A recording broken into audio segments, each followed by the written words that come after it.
Behold, Anti-Pope Francis, the most public heretic in the history of the world, one of the most evil men ever to walk the earth, making the likes of Stalin, Mao, and Hitler seem like small-time, petty neighborhood thugs in comparison.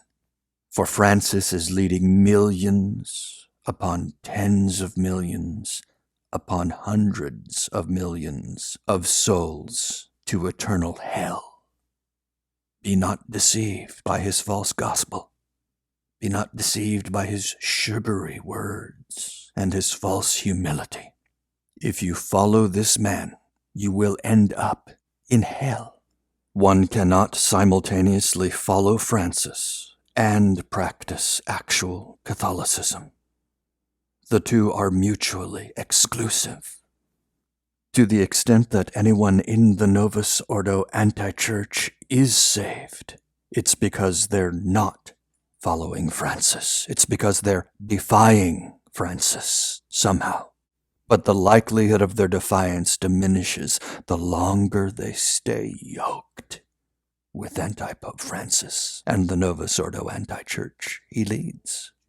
Actual Catholics before the Judas Council, before Vatican II, would not recognize this man as a Catholic. And there's nothing virtuous about recognizing him as a Catholic. Many timid souls speak of the dangers of not following a pope, but they don't speak of the dangers about following a false pope. And those who have eyes to see and ears to hear know that by following this man, you are not following the true gospel of Christ.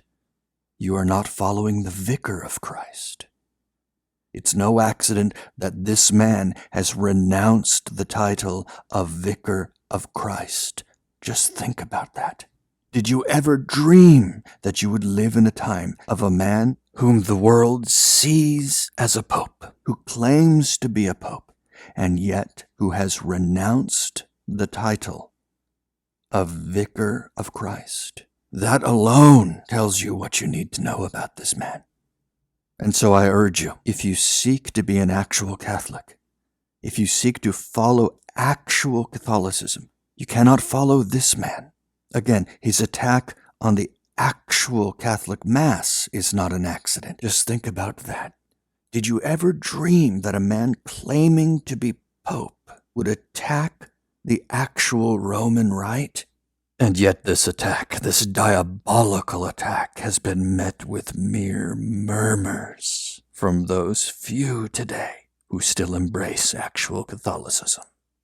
We've become desensitized to all of the things these papal pretenders since Vatican II have done and said. We need to resensitize.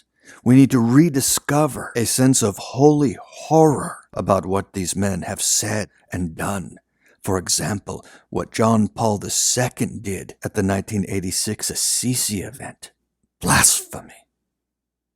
Utterly scandalous what he did at Assisi. Not to mention all of the other things he said and did. Beginning with his first encyclical, preaching the heresy of universalism, and thus leading millions to hell. We must resensitize. This bovine, brutal age has desensitized us to every kind of horror.